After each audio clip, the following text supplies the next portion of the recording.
Good to go. Welcome, everyone. And just a quick note for anybody that's watching in the city of Albany, please be safe and call with any downed trees that you see. Of course, you're probably watching this and not calling about downed trees, but thank you to all the council members that are here and staff. It was kind of crazy out there for a while. So we have committee members, Mike O'Brien, Judy Deshay, Alfredo Ballerin joining us. Also have council members Joyce Love, Richard Conti. I think that's Jack Flynn that isn't there yet. Kathy Fahey, Joe Igo, Sonia Frederick, Corey Ellis. We also have staff, Mike Wheeler, Darius Shanafar, Nick Blaze, Michelle Andre, John Rafael Pichardo, Danielle Gillespie, and David Gallen.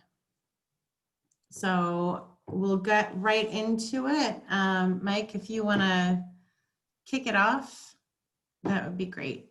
All right. Is it possible for, I don't know if it's Michelle or JR, to share the presentation on the call?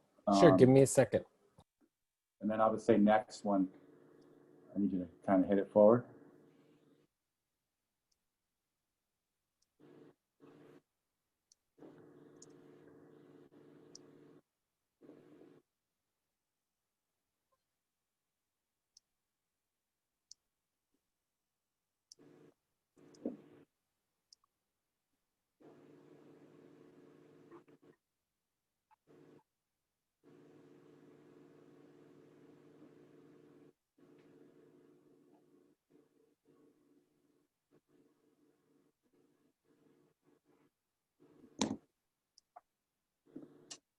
Okay, we can start right on slide 3. That'd be great.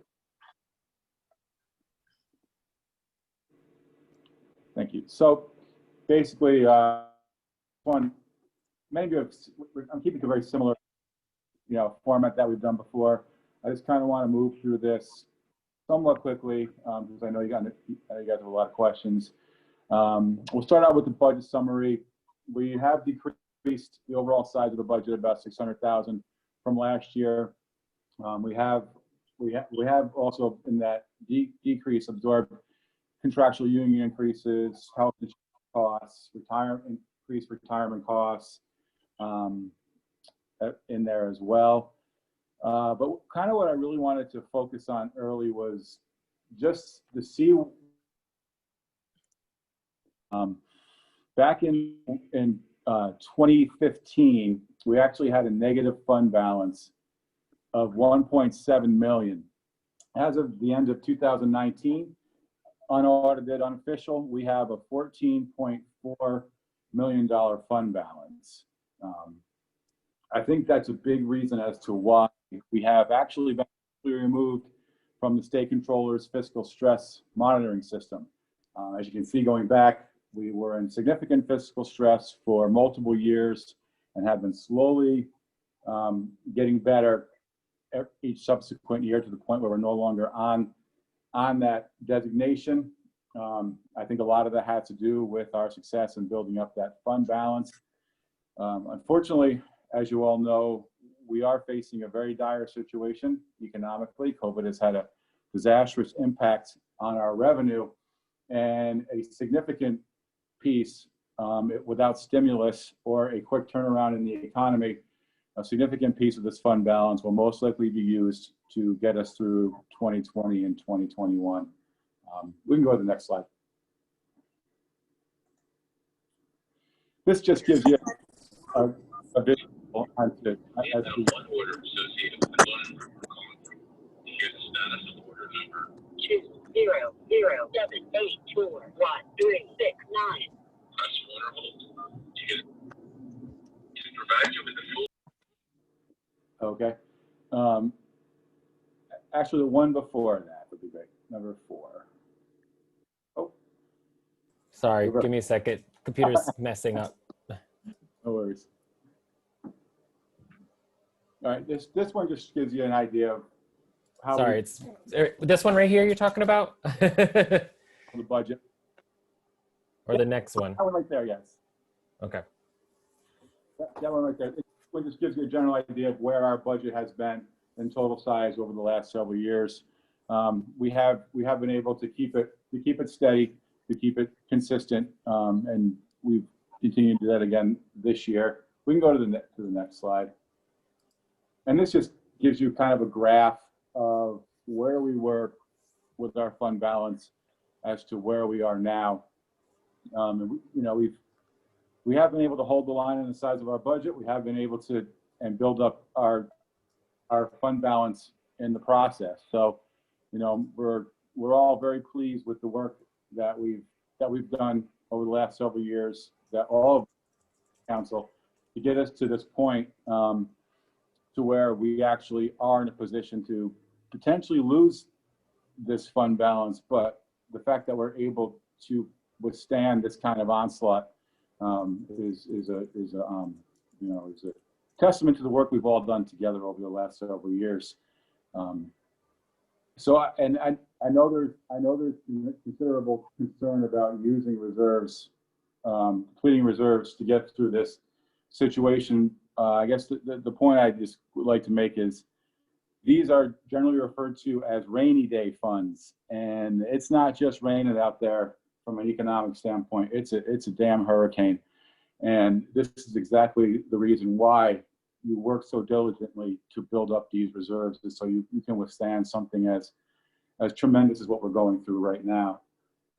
We can go to the next slide.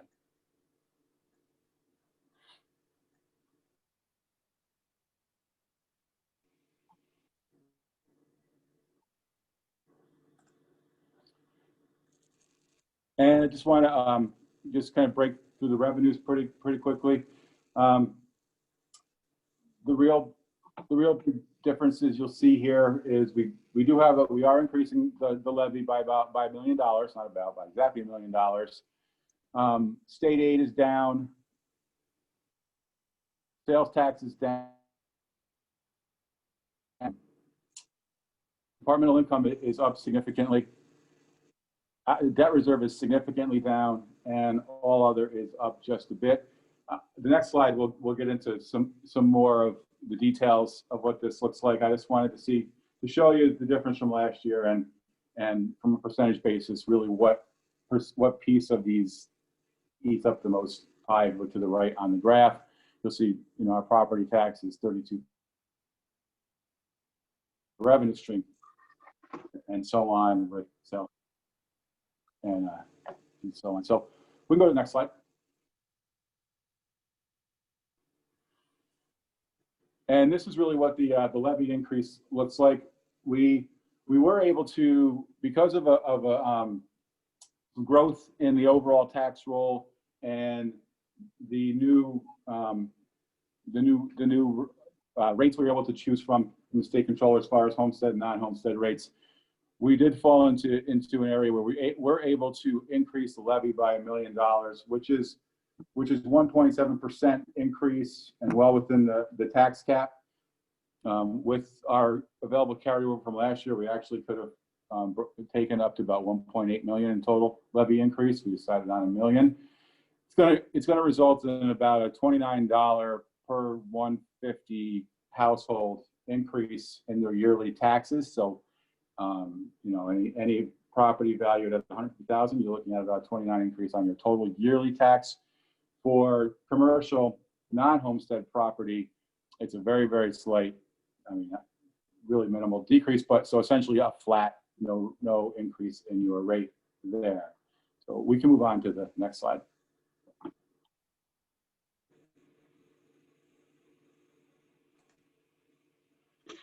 And one of the things that we look to do, and when we have the opportunity, is really to increase that levy without having a major impact on the overall tax rates. So generally, when we do this, we have seen some growth in the overall tax roll, and some differences in the way that the proportioned out. And we had that opportunity again this year to significant dollars without a huge impact on the overall rates. We can go to the next slide.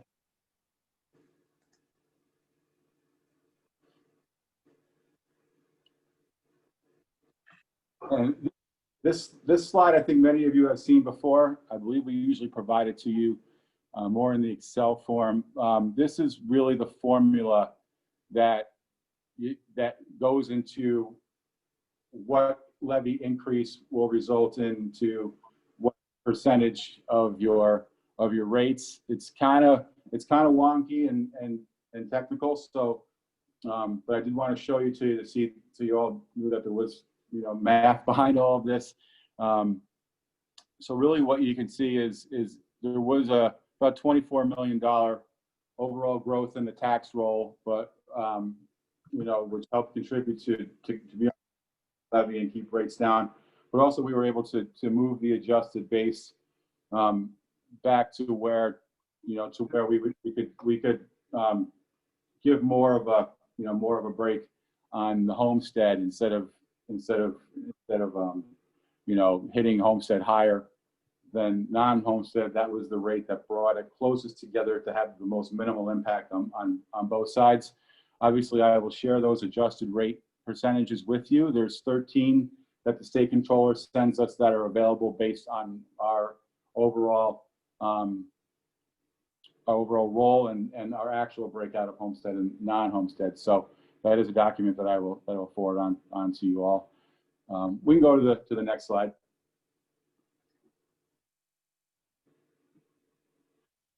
And this is what I was talking about as far as on two previous slides, you saw where we were having a steady increase on the actual levy. But when you see this slide, you see where we have been successful in increasing the levy while flattening the rate. So we have not passed those levy increases on to our taxpayers as a tax rate. We have been able to hold that steady and consistent for several years while bringing in additional revenue. So we can go to the next slide and kind of get into some of the detailed changes, some of the larger changes in our revenue. And I know I'm going kind of fast, so I'm just asking that we just, hold our questions to we're through this and we'll go from there. One of the big changes this year is we will, starting April 1st, we will no longer be providing the same level of court security as we have in the past. This generally was between about a $1.3 and a $1.5 million revenue pickup. So we will not be seeing % of that number for 2021. There is some offset over, but not a significant amount to make it a wash. So we are going to see an overall budgetary impact on that negatively. We are anticipating a 5% reduction in sales tax for Q1, with being optimistic that a vaccine, continued infection, our economy will continue to grow and our sales tax will level off to normal in Q2 of 21 and have some spectacular numbers towards Q3 and Q4 if all goes well. A couple of increases that you'll see in our departmental income were really our trash fee went from 2.4 to 2.7 million, and I did increase our demolition number again because we're just not seeing that overall decrease year over year that we thought we would see with demolition. So we are bringing that number up again. The trash fee tends to have some fluctuation. In 2019, it was about 2.8 million.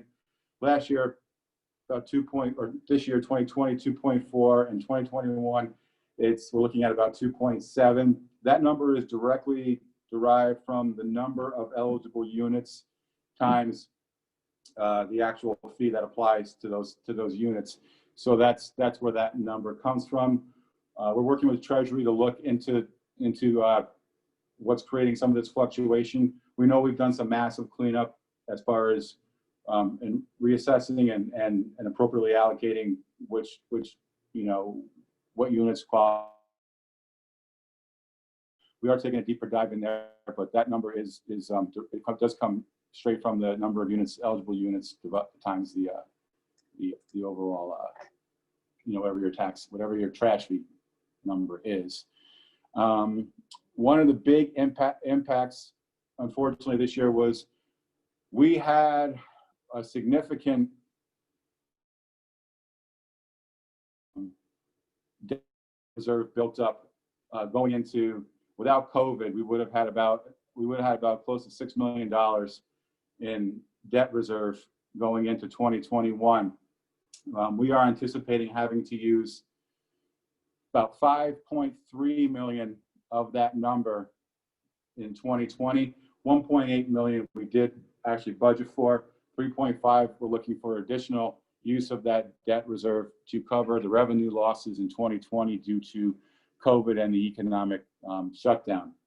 So that was a major hit to us as far as our revenue is concerned going into 2021. So we have a much lower available number to use to do that annual debt reserve transfer.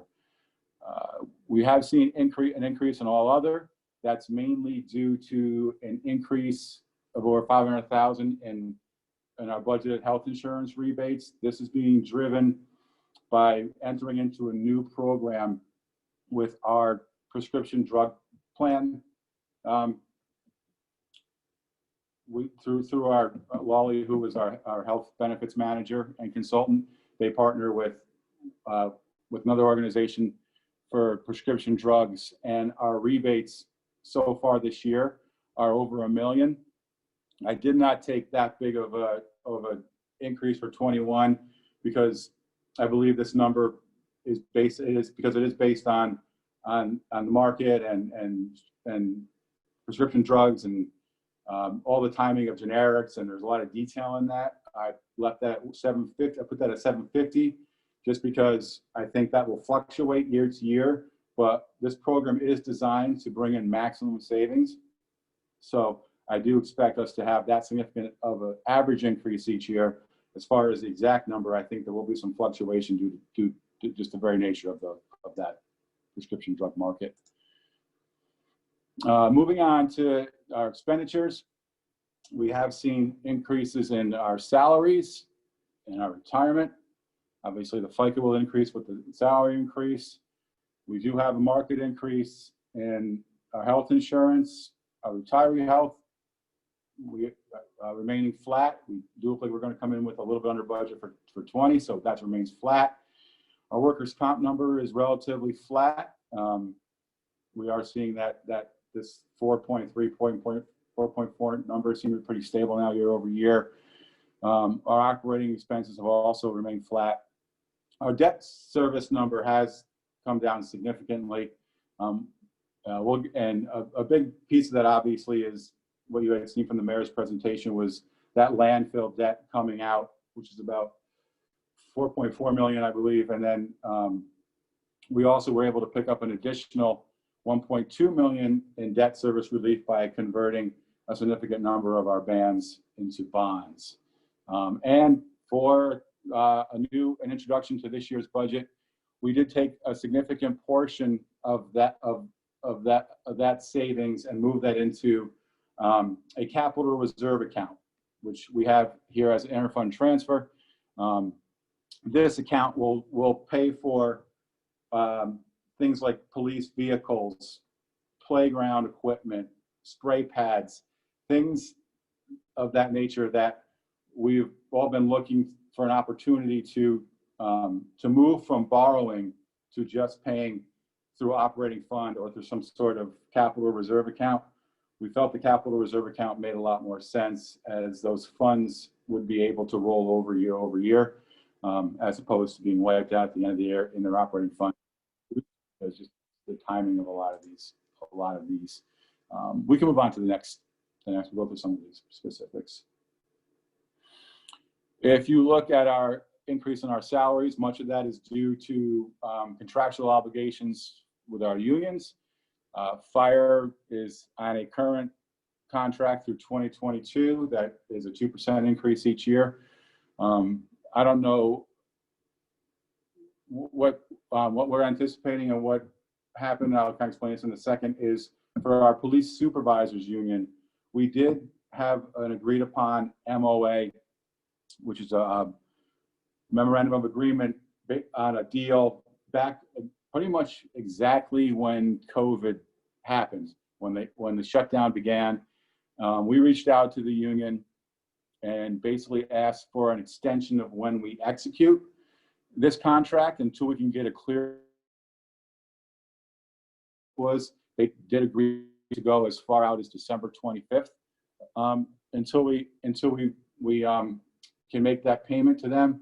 So we were hopeful that we would see some sort of stimulus, or that COVID would take a better turn than it has, and it hasn't. So, but as of this point, that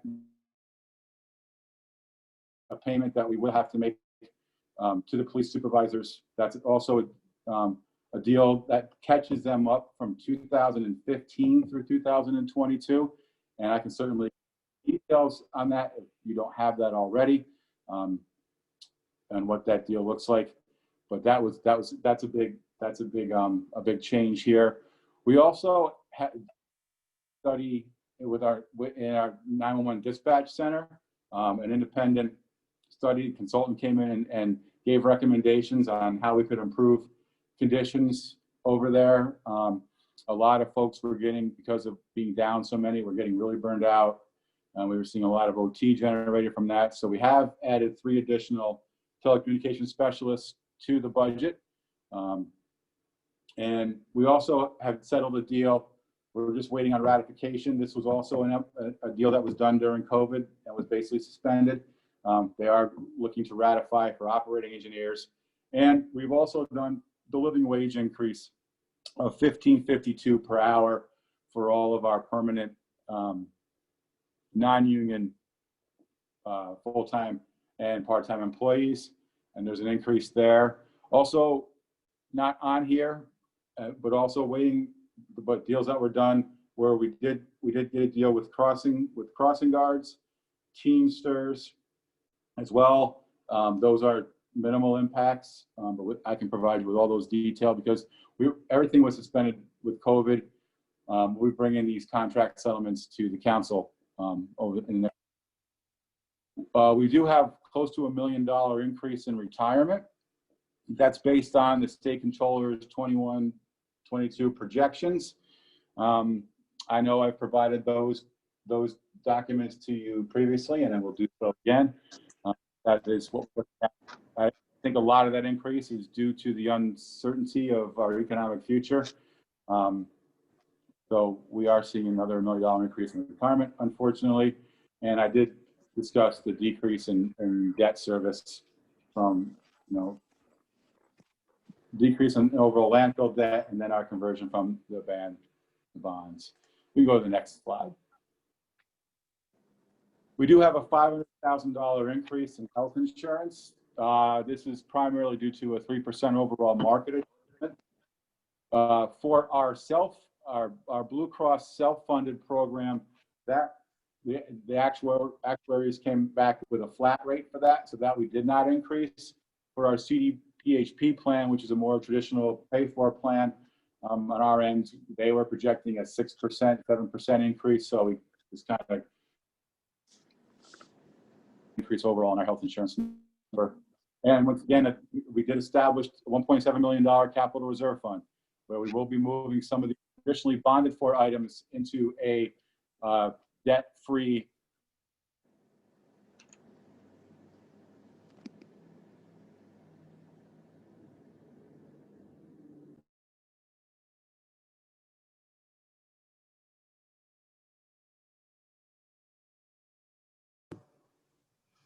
It appears that Mike is, oh, there he is.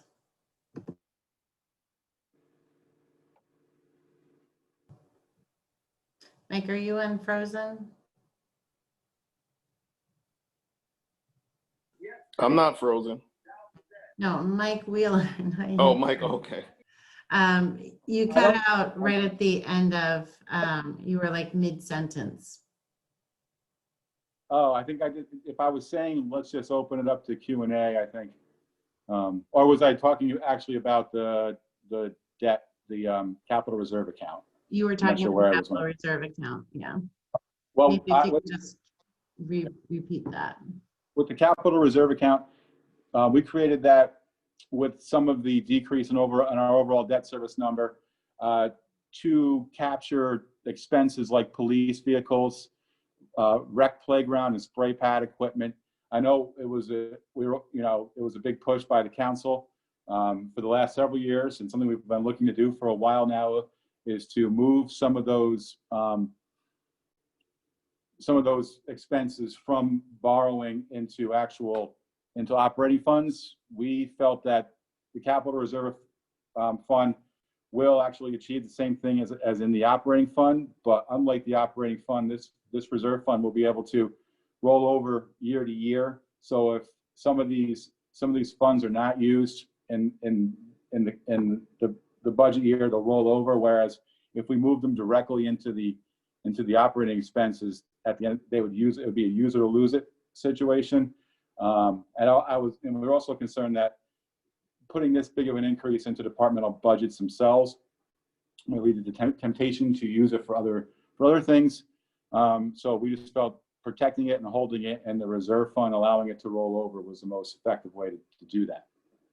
And this is the last slide, the expenditure slide. So we can go on to questions. Excellent. Do we have any? Great. So we'll open it up to questions. First, committee members. Do any committee members have questions? Go ahead, Judy. Hi, Mike. Thanks for that presentation. I'm overall pleased with a lot of the changes being made in this budget, and I understand the rationale behind why you're doing some of what you're doing in challenging times. One of the things I was surprised is that you're saying that the court security is state aid. I thought that was usually considered departmental income. It on the chart of accounts, it is rolling up to state aid, so that's why you see the decrease in that category. It's just where it is in the chart of accounts. Ken Bennett, our deputy treasurer, goes by how the controller aligns. I'm not sure how much flexibility we have to move it, but I can certainly inquire about that. But I just wanted to point that out because it could be confusing because we're all expecting a reduction in state aid, and that's not what this is. This is just that court security piece. I appreciate your providing that clarification. Capital Reserve Fund, doesn't that require a legislation to create it? It does. It does. So we will be looking to you guys for that legislation to create this account. Is the administration, when can we expect that from the administration? Well, I'm hoping to get everything to you guys to get onto your next agenda. And then the boxes and the language for this as well. All right, great. I noticed that there's now a separate line for an intra-fund transfer in the expenditure breakdown. We have had intra-fund transfers previously. Is this specifically being broken out because that is the capital reserve? Correct. So if we may want to look into changing the language perhaps for the adopted book, if we want to be more specific about that being a capital reserve allocation or appropriation, might make a little more sense than inter-fund transfer. Okay. You've answered a lot of the questions that I had, and I appreciate that. two things I was kind of curious about is, one, the retirement expenditure is usually based upon something having to do with the income that the retirement fund is making, and therefore, when the stock market is doing well, and our investments in that are doing well, then usually the municipalities, the contributing entities, can expect to see a decrease. And I know that there's a 5-year rolling average. I'm not sure when the stock market has gone down in the last 5 years that would result in an overall increase in our retirement. I agree. I completely agree with you, Judy. I'm confused by this as well. I'll forward. I just have to scan them in, but I can forward you the projections that were sent, that were put out by the controller's office. I will say, what you'll see on the projections comes out to about $1.2 million increase on their end. But I know we had this issue a few years ago where they overestimated our size of our salary, and that was why it was so high. We have a similar thing here, but that came out to about a $280,000 above adjustment for that, based on the estimates. So that 960 number is right where we should be had they estimated that number correctly, because I thought they were about 1.2 million over in what our salary amount was going to be. But I will scan those projections over to you so you can look at them. Yeah, I appreciate that. If you could send them to Michelle so she can send it to everybody, that would be appreciated. It still is kind of puzzling because our salaries are projected to go up by $1.6 million total next year.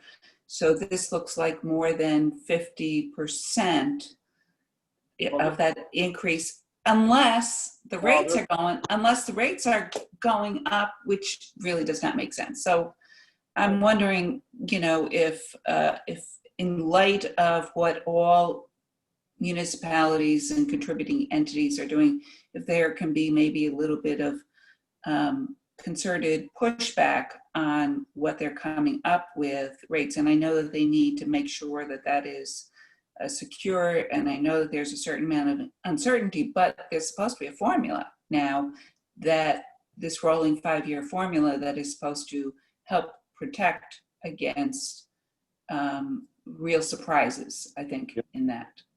And we've been having those discussions internally and are concerned and confused why this has gone up so much ourselves. So yes, we'd be very much interested in pushing back and finding out what's really driving these numbers. Unfortunately, they didn't even release this to us on the website until a few days before the budget was due. So there really wasn't a lot of opportunity to attack on that. They didn't give us much of an option. So we just had to book it for now, and hopefully we'll see some relief from it, and we can kind of project that into what 2021's bottom line is going to look like and get some relief that way. Thank you. Debt service. I always get a little bit confused about what we're doing, where we are in the process. Debt service, sometimes we can, I want to say, artificially decrease what overall it might look like by continuing to just make band payments, and when we don't convert to bonds, it's a little bit harder to project one year to another what the debt service payments are. We've converted some to bonds, some of the bands to bonds, and that's good. Up to what year have we converted the bands to bonds for what we authorize? Like, for, is it now just 2019 and 2020 that we haven't converted? No, it's this is Darius.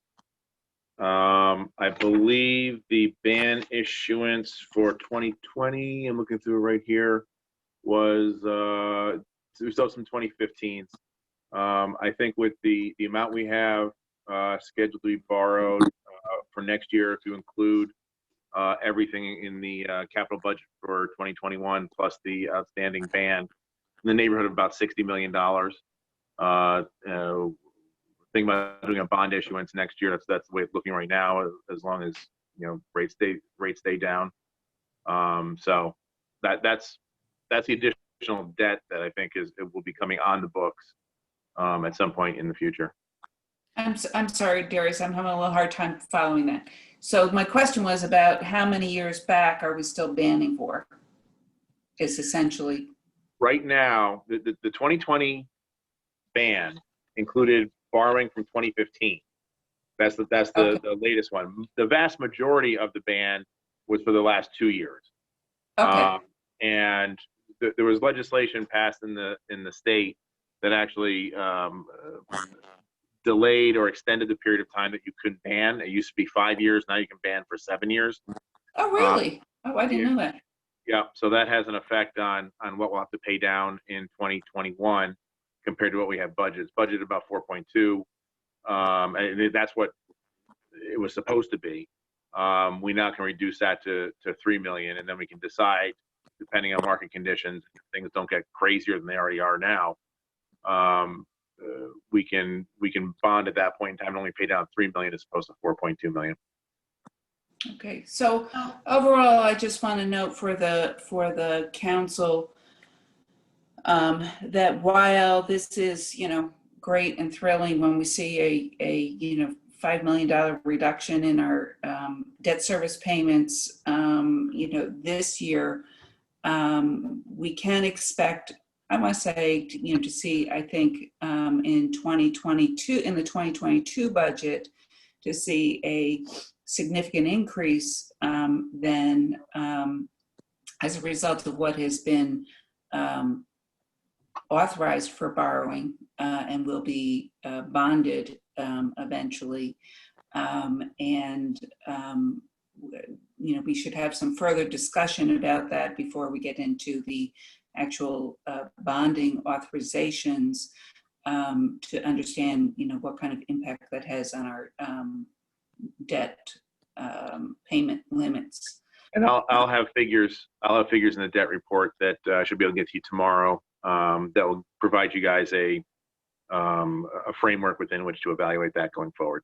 Yeah. So I want to essentially what just because, Judy, there's several other council members that have questions I'd really like to get to. So if maybe you could wrap this up, and then if you have further questions, let other members ask. Sure. First. Sure.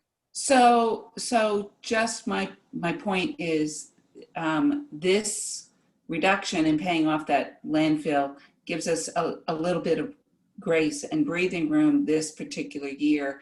And I just want to caution people that we will not have that next year. It has a rolling effect. So the final thing is, I just wanted to comment, I don't know if everybody else heard everything that Mike said with regard to the police supervisors. I didn't hear the total payment that was due. You were cutting out at that point also.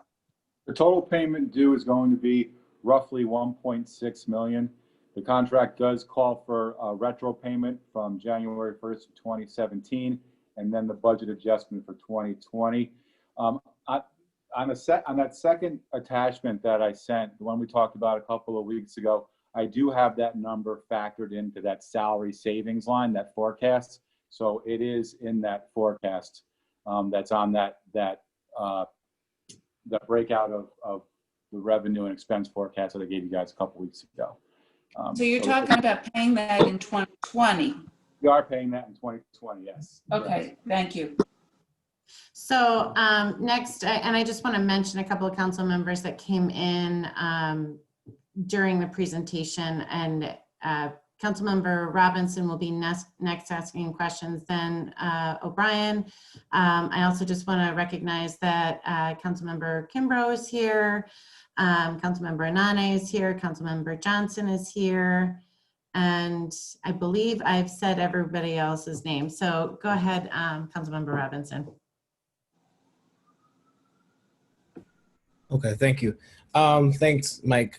Great presentation. Just one quick question about the capital reserve fund. So will the council get some type of capital plan about what expenditures are going to be coming out of that fund?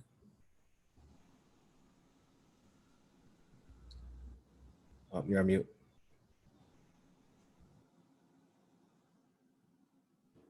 That should be in the book, in the capital plan. You should have those items that are being allocated for that capital reserve allocation. Great. Thanks so much. Councilmember O'Brien? So question on revenues from property taxes, particularly commercial properties, since not as many people go to offices to work. So I assume some of them will be closing, as well as some other businesses. I'm assuming the county is prepared to, make up unpaid taxes for 2020. And so I guess my question is, when a lot of businesses go out and start appealing their real property taxes, they might have good claims that they're not worth as much, significantly affecting our real property tax revenues, and probably some residential people might be in that boat too.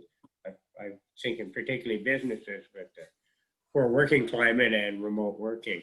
So will that, I'm assuming for this year, the county has enough funds to make up any of our unpaid property tax revenues? Or, but then the following year, maybe it might be even more of a problem if they appeal their tax, their assessment in May of 2021 due to poor economics and win. So I can respond to that if you want, council member. Yeah. We're not seeing a huge surge yet in the Supreme Court or the challenges to assessments at this point. I think you are correct that will start to come next year. I think that the county, we expect the county to be able to meet its obligations to us as far as, and to all the other municipalities within the county to make us whole for unpaid property taxes. The good news for us right now is that we're still largely ahead in numbers of properties that are paying their property taxes. There's a few large ones that are still out there that have not fully paid. And there's a large chunk, frankly, that would have to be reimbursed to the city for re-levied items on property tax bills, in particular the demolitions. I think that is certainly a concern that everybody has going forward, starting next year, that the office buildings will start to challenge their levies. I think on the residential side, we're actually going to see the opposite effect because prices seem to be either stable or going up on the residential market right now, which is good on a bunch of different levels. The other thing that I think is very that has is a factor to be taken into consideration is that downtown, a lot of the office space is coming offline and being converted to residential space. And that has been happening over the last several years, and more of that's slated to happen. So that should give a little bit of a cushion as well to reduce property taxes on those buildings. But I would certainly say that for some of the other larger buildings that challenges will come and that there will be a reduction in those taxes. And just one follow-up question. Generally, for office buildings being converted to residential, has that been increasing their assessment? Are they worth more? It's to be seen once the projects are completed as the new assessment comes. Generally speaking, yes. And as most of those projects are done through the IDA, and as a rule, the IDA, the taxes that are paid via a pilot, payment in lieu of taxes, always start at the level the building was paying taxes at to begin with, for the most part. So, so the answer is basically yes and yes. If the buildings haven't already tried to drive their taxes down, which a lot of them already have, and that's already been baked into the property tax pie, then it starts to come back up when they turn residential. That's it. Do any not other council members have any questions? Go ahead, Richard. I see a Tom too. You can go after Richard. Yeah, I can't find my virtual hand for some reason.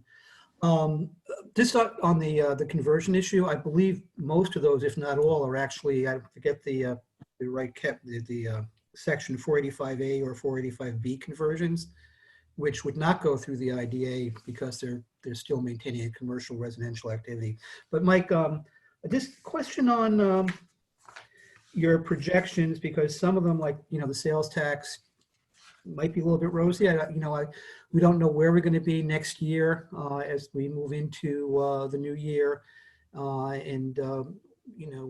To the extent there might be a recovery or not a recovery, is it possible next year as we move into the 2021 to get maybe monthly reports or updates on where we are with revenues and expenditures on a monthly basis, so we can have a closer look and the council can have a better understanding as to where we actually are versus some of the quarterly cash the reports that we get from the treasurer? Absolutely. I can get you kind of a summary detail like you see here, and then back it up with all the individual Great. here, and then give you all that detail in the background. I know I've given that to Judy and some of the others in the past, so that's something that we can easily do on a monthly basis. Great. Thank you. Next up, Tom, I actually, since Alfredo is on the committee, I'm going to have him go, and then you're next, and then Owusu. I'm sorry, Tom. I didn't mean to do that, buddy. Well, thank you, Mike, for the presentation. And I've got to say, I looked at this budget and I was a bit relieved compared to what I was expecting. And I don't want to be the Debbie Downer, but I was hoping you can go over the plan if we don't get federal funding. I know the mayor mentioned it in her presentation, but I was hoping maybe you can go a little more detail about what is our backup if we don't get, the federal and state funding that we deserve, just so that we can have that on the record. That's a good question, because on its face, this doesn't seem to be a very rosy budget. But the reality is we know if without federal stimulus or an early vaccine, the place we're in right now could continue for another year. We're basically going to be, the approach is going to be very, very similar to what we did in 2020. Earlier in the presentation, we really talked about how we've been successful in building up our fund balance. Going into what we'll need for 2020, which is about 4.5 million of that fund balance, plus what we have in remaining debt reserve. Next year, we'll carry over about 9.9 million in fund balance and really nothing for debt reserve. But in combination with maintaining the hiring freeze, keeping the spending controls down, or keeping the spending controls up and those expenses down, looking at reductions in some non-essential services and programs like we did in 2020, and then we did get some outside, some additional funding for some of the rec programs. We'll have to look at all of that again, but really repeating what we've done so far in 2020 is the backup plan for 2021. And we do have enough reserves for that. And we have seen enough impact of the freezes. And we also do have an extremely long list of scenarios. We've created a calculator here in the budget office that we use with the mayor's office, where we've basically broken down a multitude of potential cuts and reductions that, based on what we're projecting, we plug into this calculator all these different things to bring it to the number that we need to be balanced. So not only do we have those larger reserves, freezes, but we have that very detailed information as to what programs, if things were to be worse. And also, I know there's probably some concern about burning up all our reserves. Certainly I understand that, you know, we are fortunate to have them, but if to burn them up and to be left in 2022 with no reserves is a scary option as well. So, you know, we'll be looking at some other potential reductions in service and non-essential services that can maybe offset the use of those reserves a little bit in a worst case scenario. And that calculator that we've built helps us do that by being able to place these various reductions, and then we evaluate the impact on our residents, on the workforce. This is something we've been working on almost a daily basis since COVID hit. So we have a significant array of backup plans to this. The ones that we've presented so far are just kind of the big picture ones that people can really conceptualize and get behind. I know we have a furlough in there, a white collar furlough of 10% that yields about 1.6 million, which is a possibility as well. Then after that, we get into some of those other reductions. But the main focus is to repeat in 21 what we did in 20. And the big reason we're able to do that is because we were successful in building up our reserves over the last several years. Okay, thank you. And I want to say, I don't think we should be afraid to use our reserves in difficult times. That's why I think it's so important that we built it. I've mentioned that throughout the years, that I think we should be doing all we can. I think we've done a good job in building our reserves, because in difficult times, you want to have that to ease some of the pain, and you don't want to put all the pain back on our residents who are themselves going through pain. So I don't think we should be afraid of doing that. And I think, you know, there's a saying in Spanish that doesn't translate well.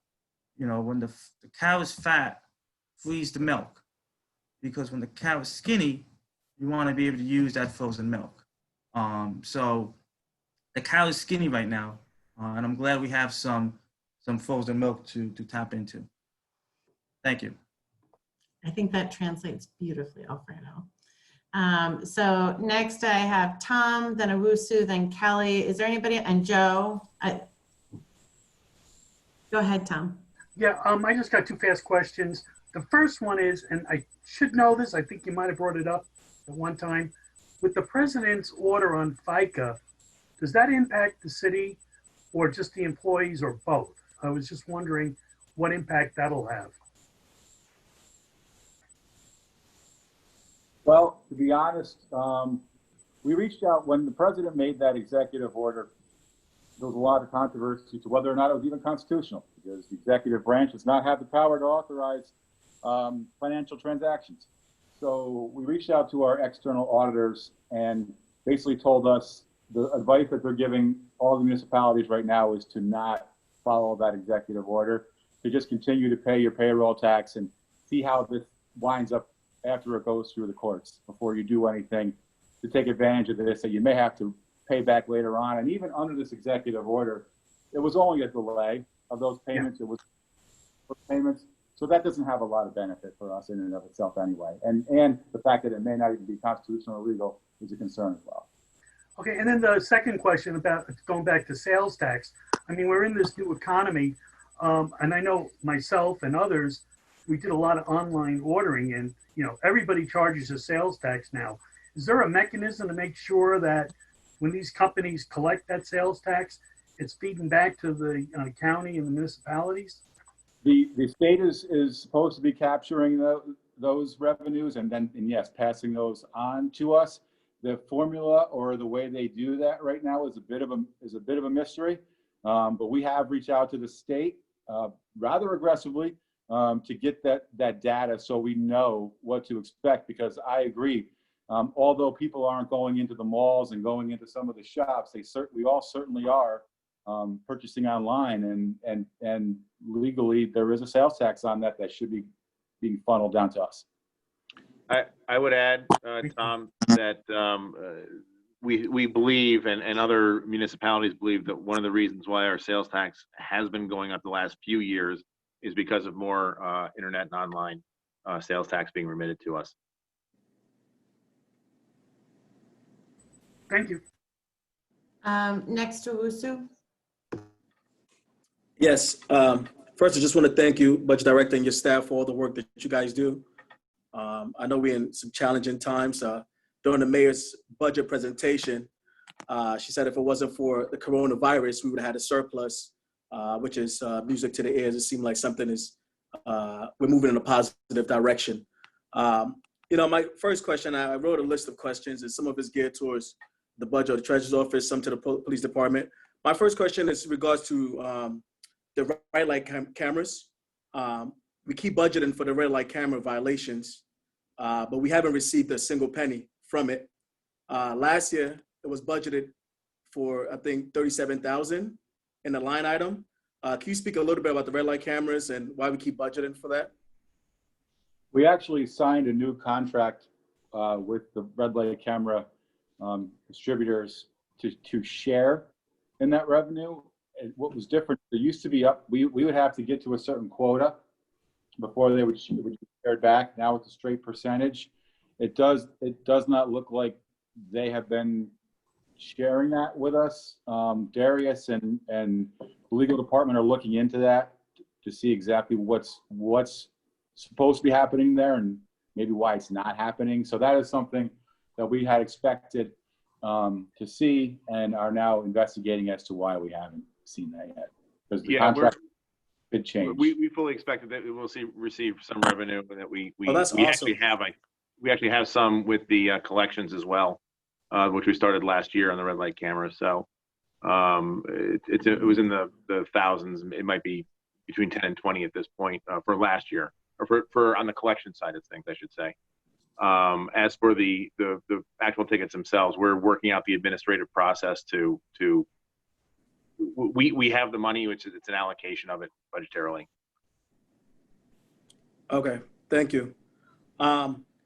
Does the city plan on borrowing $15 million in revenue anticipation notes? Hopefully not. Gotcha. We keep in the budget as kind of a placeholder in case we do have to. We're trying everything this year not to issue short-term debt like that, and next year we put it in there. Hopefully it won't happen, but frankly, hopefully Washington will do its job starting November 4th, and actually holding localities across the country harmless to a certain extent for the damage that the coronavirus has done to our economy. Gotcha. There is also, I hear these terms, fund balance, like during the rainy day bank. Can you just explain what that means for new council members or even for myself? And again. I cut you off. Did you? No, that was it. Okay. And essentially, is it real money or in our account or? Yeah, it's real money in our account. I guess the way you might think of it is, you have, $5,000 in your bank account and you have, you spent $2,000 on your bills or $3,000 on your bills and you have another $1,000 coming up and you have extra money in there. You're just not exactly sure how much because you have bills being paid out and more bills coming due. That's essentially the way the fund balance works in municipal budgeting. There's not a separate account, but what it is it's what you have left over at the end of the year. Once you do your final accounting, you have the fund balance, which could be viewed or termed as the rainy day fund, or surplus funds that you have on hand that are unallocated to any expenditures. And the comptroller's office recommends, and it's good financial practice, to essentially have about 10% of your budget on hand in fund balance. So getting up to 14.4 at the end of last year, million in fund balance was a strong step in the right direction to get us back to the 10%, which would be somewhere in the neighborhood of 17.5 or $18 million, which is what we want to have on hand. But it's essentially it's money that's unallocated that you have on hand to do with what you need to or want to, whatever that might be. Yeah. And last two questions. The first one is more so on furlough employees. Are they going to be compensated in the future, either with additional vacations or personal comp time? Can you speak on that? Yeah, we're really looking into if there were to be furloughs and then stimulus were to come. Certainly, we would, those people, we would look to make those people whole based on what was lost throughout that process. So we are looking at various ways in that furlough that if things do change, and if it turns out that that sacrifice was not necessary, they would be made whole back to that. Gotcha. And then the last question is more so, this year's budget, proposed budget, has a forecast of 2.6% decrease in sales tax. What is the 2020 actuals tracking compared to last year's actuals?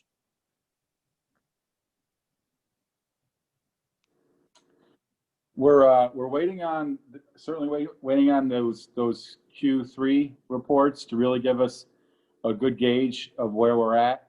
Right now, originally we had projected that we would be down 20% in each of the last 3 quarters. But it looks so far from, and we were down about that 20% for quarter 2. We were up from last year in Q1. What we're hearing for July and August was about being down about 9% in July and 8% in August. So we do believe that is going to exceed what we thought was going to be 20% loss in those months. So it's moving in a generally more favorable direction than we thought, but we won't know that exact number for probably, and Darius can probably clarify, at least another week or 2, I'm assuming, before we see what that actual Q3 report came out. Yeah.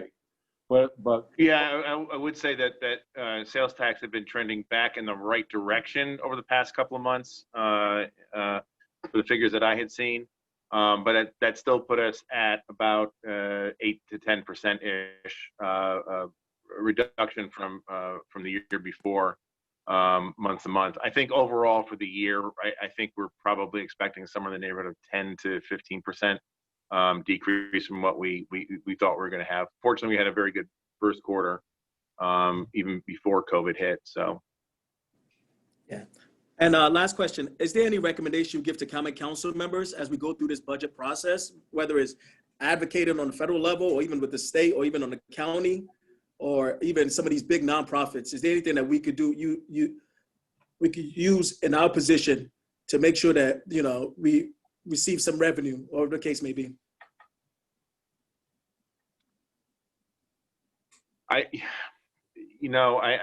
My own personal feeling is that this is really Washington's place to fix, or to amend.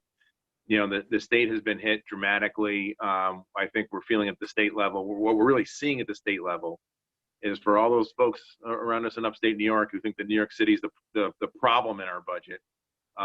The devastation to the New York City economy is actually the prime mover behind the reduction in state revenues right now. So it's not a heck of a lot the state can really do at this point. It really has to come from the federal level, and I don't know. There's a lot of people listening in Washington right now, but anything you do to get people into office down there who will listen to us come November 4th, I think that would be the best possible thing you could do outside of direct advocacy, to Mitch McConnell. It's held that there's still, for all the talk of the last couple of days about, Pelosi and Mnuchin meeting, there's still a bill on McConnell's desk that is a bipartisan bill that was passed by the Congress, and including our upstate Congresswoman here, Elise Stefanik. It was passed with bipartisan majority, a strong bipartisan majority, and he won't let it get to the floor to the vote in the Senate. So that's where the problem is. That's where a lot of these issues could be solved. And I think that they're cynically trying to use it to strangle local governments. And when you do that, it no matter how you cut it, slice and dice it, you have to make cuts. And when you have to make cuts to the local government, that means cuts to first responders, not just whatever programs that we have in the city that we like. It's to labor. It's to our Department of General Services, the fire, and to police. Those are the 3 huge chunks of spending at the local level that will be affected if our revenues don't come back.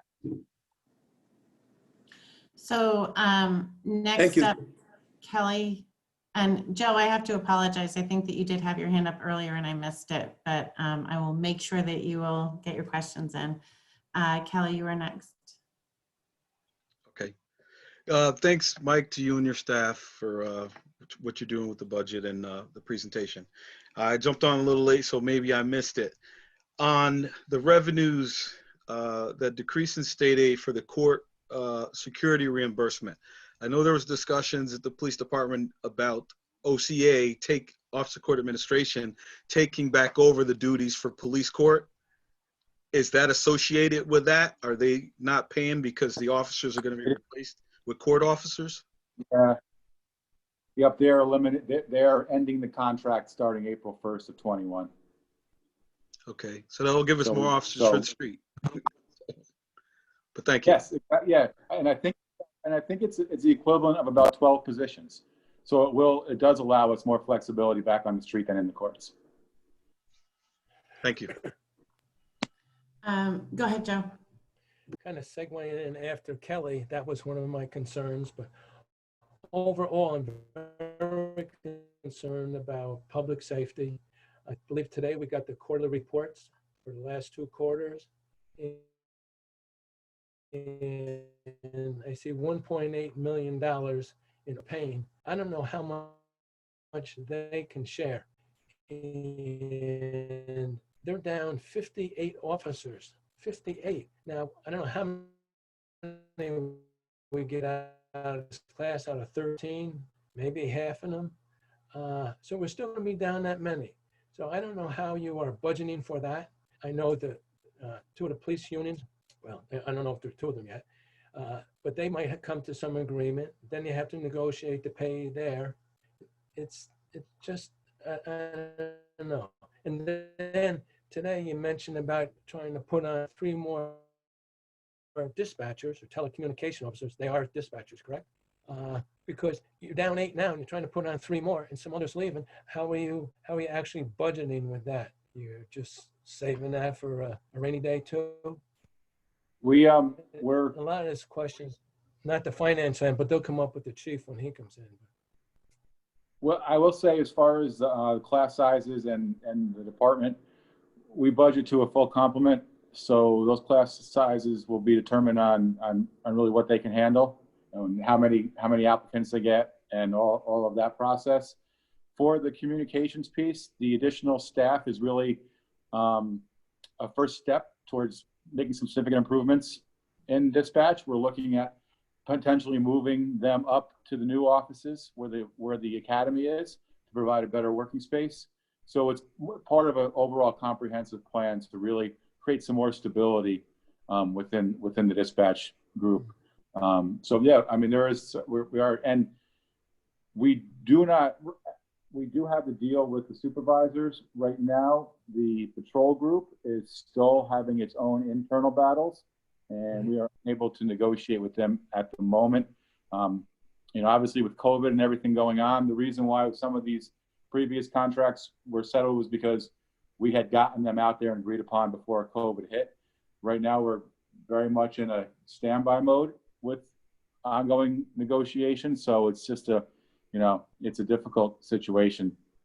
But right now, we aren't even able to, even if we weren't in COVID, we currently wouldn't be able to negotiate with the patrol group until they settle. Right. I know, but I'm like all is, we pray that when the first of the year, the 20th of January comes up, they finally get down to brass tacks and come up with the money that all these municipalities deserve. So thanks, everybody. Thanks, Joe. Sonia? Thank you. Quick couple questions. So obviously this year was a challenging time for all things financial. Do you have any indication about how other comparative cities within the state are dipping into their fund balance?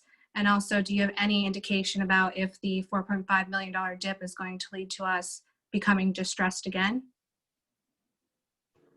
I don't know what other municipalities are doing about the use of their reserves. Because it does seem like Syracuse, Rochester, Buffalo, even Saratoga today announced that they were doing more in the line of cuts. So I am curious about what they're doing for reserves. The really big difference when it comes to us having the ability to do that versus maybe some other municipalities is we are not nearly as reliant on state aid as some of these other municipalities are, because we've been doing more with less than anyone else in the state for a long time. So they have built up Syracuse, Rochester, Buffalo in particular have built up their budgets to a size that the amount of state aid they get has allowed them to. We are fortunate enough to still be small enough to take this kind of hit within the confines of our reserves. And it's not just our reserves. We're also doing the freezes and some other cost saving measures that keep us, that give us the ability to basically tread water for a couple of years.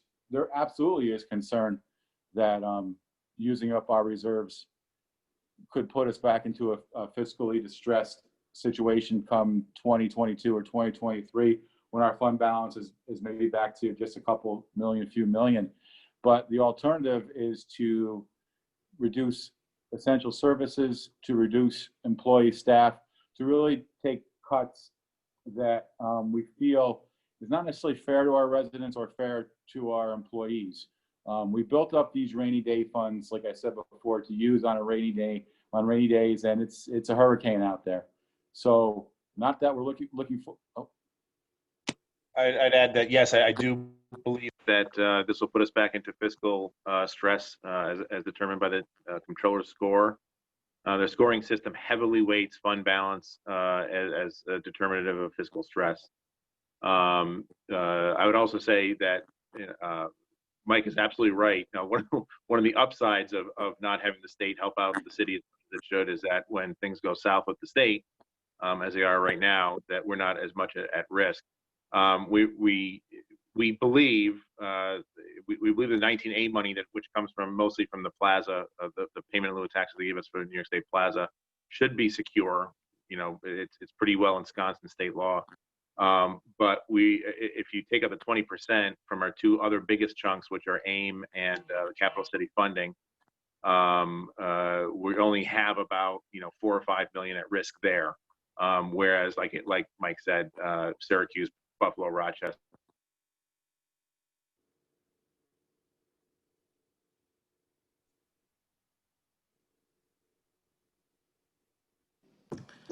Cut out for me, but I think I heard the gist of it. Thank you. So Okay. Usu, I see your hand up. Are there any other council members that didn't ask any questions? All right, go ahead, Usu. Thank you. On the topic of the federal government, in 2016 campaign, we had Hillary and also we had Donald Trump here, particularly with police resources were utilized. Have we collected, have they made up on how much they owe us? And is somebody actively going after that money? The answer is no. And I think it's the determination, I think, is essentially that there's nothing that we can do other than trying to guilt them into doing it. I know we've made contacts through the legal department. We've made contacts in my office, but we have I think it's about 65,000 outstanding between the two campaigns, plus whatever applicable interest. So no, and I don't think there's any real hope that we're going to get it. Gotcha. Yeah. And Sorry. my colleague Joe Igo, just had questions as it relates to some of the vacancies we have within the police department. And I was looking through the budget and some of the equipment that the police department is trying to purchase, does that concern anyone? Like the military grade equipment? I mean, this is City of Albany. We'll be able to get to all of that when the police come in. I would say talking about specifics like that would make the most sense when APD is actually here, because they can't really speak to that. I think you're frozen. No, I was just wondering for the budget director, when a department brings those type of requests, what is the thought process behind that? That's just it. But I don't mind waiting to ask the chief. But if the budget director want to weigh in, I mean, military grade equipment for the police department in the city of Albany, 100. I mean, all right, that's it. So the real question, so the real question that you have is, what is the process for departments borrowing, like doing their capital borrowing, in other words? Yeah. Thank you. I just jump in real quick. Some of that military grade in some instances just refers to levels of protection. It's not always about what you think it is. Yeah, and I would say let's just, if you don't mind, Mike, telling us the process that departments have to go through to borrow, like to kind of borrow those capital, not necessarily borrowing, because some of it, we're now putting it into the budget, but to go through the capital process. They really go through the same process as all the other departments. They submit what they're looking to do for projects or equipment for the year. We go through them, we evaluate them with the departments on need, on how they fit into our 10% cap, you know, whether they can be done, like the timing of it. Is this a 1-year project, a 2-year project? What is the likelihood of you finishing this in 1 year? We go through that same process with every department, pretty much the same, and don't really differentiate because of the type of department that it is at this point. You know, I don't live under a rock either, so I do know the concerns with the police department, but at this point, that is really into the hands of the committee moving forward, and much of what we're doing with the overall budget is we are treating this as normal as we can until it's not normal, and the same goes with how we're budgeting for the police as well. Thank you, Mike. Go ahead, Alfredo. And not to beat a dead horse, but if you look at the budget book, you'll see that the equipment line is actually significantly less than last year's. So, And I would just, if we could keep specific departments that are coming in on nights, like let's not, we'll have plenty of time to discuss that with the department itself. Does anybody else have any questions? All right, well, tomorrow evening, we will have another exciting finance meeting. Tomorrow we get to spend more time with Darius, which I know everybody has been missing in their life. Also, we will have administrative services here, which should be really exciting. If we're lucky, we might also have some people from the budget department. We'll keep it a surprise, special guest stars.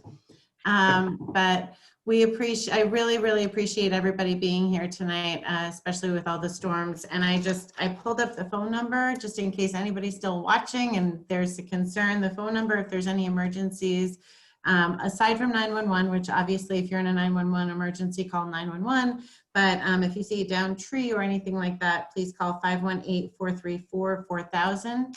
And have a great night. Everyone stay safe. And again, thank you all so much for participating and for the great presentation.